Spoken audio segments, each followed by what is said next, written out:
Hello and welcome to Real Hi-Fi Help. Let's have a look at proper projector setup.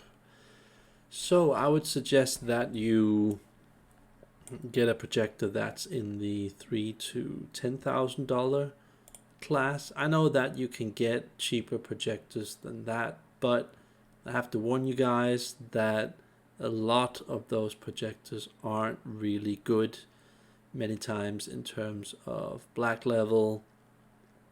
Sometimes they're noisy. Um, Many times it's a thing where the naturality of the colors aren't really that good. So it might be a 4K or an 8K spec projector, but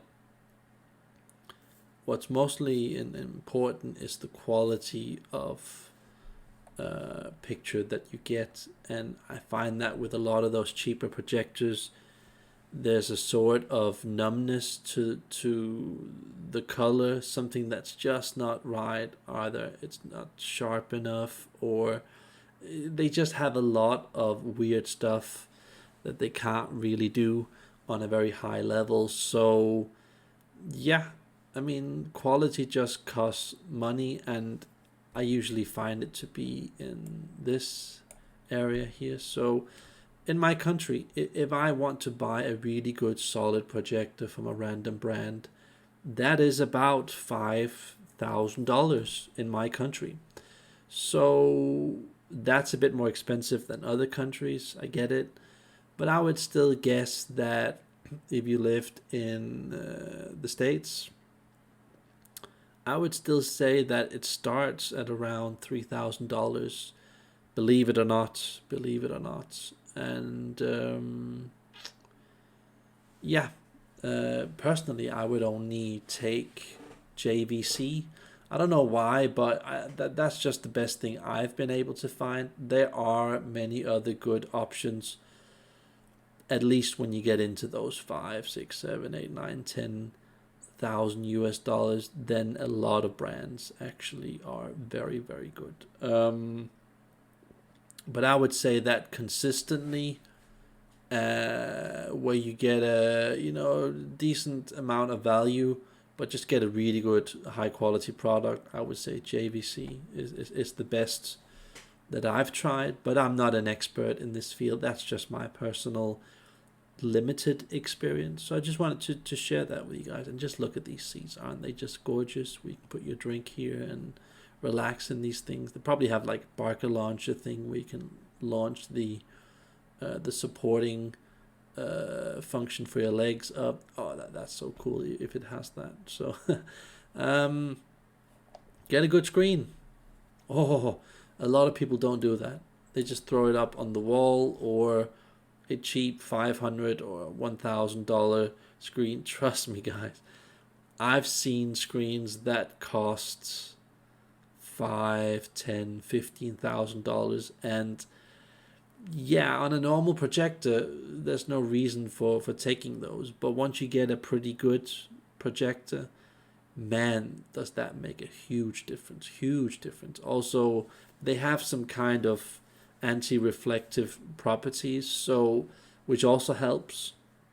And they have a very stiff surface where you can't see the grain, or it just you wouldn't think about it, you just probably would think that, oh, let me just throw it up against a white wall or a black wall or whatever.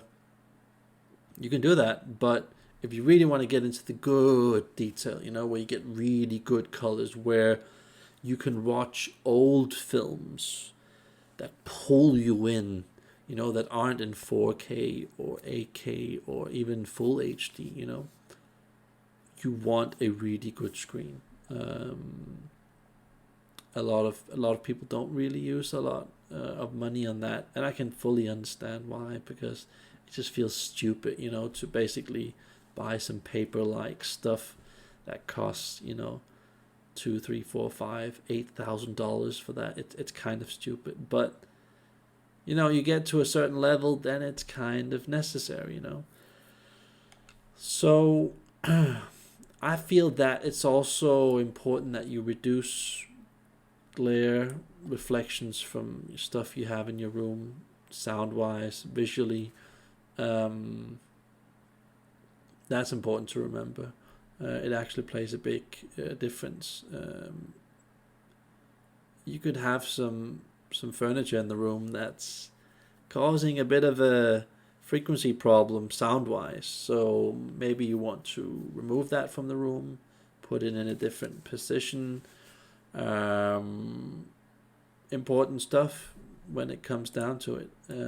Important stuff. So something that not really a lot of people do, but ISF calibration. Yes, it's something that actually really works. And yeah, when you have a projector, it can cost like 2 or 3 times more than it does with a television, you know. But again, getting the maximum potential out of your projector, I feel that if you use, I feel that if you use at least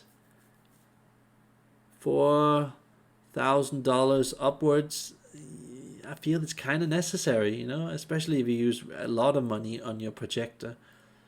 And yeah, I'm sorry to say this to you guys, but then when you change the light bulb, it has to be calibrated again, and a projector calibration can cost like around $1,000. It's pretty insane, but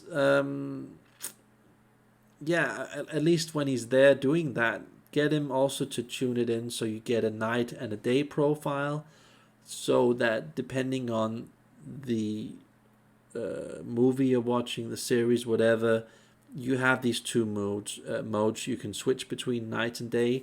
Makes a huge difference. It just creates a lot more focus, a lot more naturality, because these standard, you know, sport, game, movie, night, whatever they call them, modes, they're generally not that good. And yeah, they get better once you pay more for the projector, but you really want to get that fixed, and you never really get a proper profile.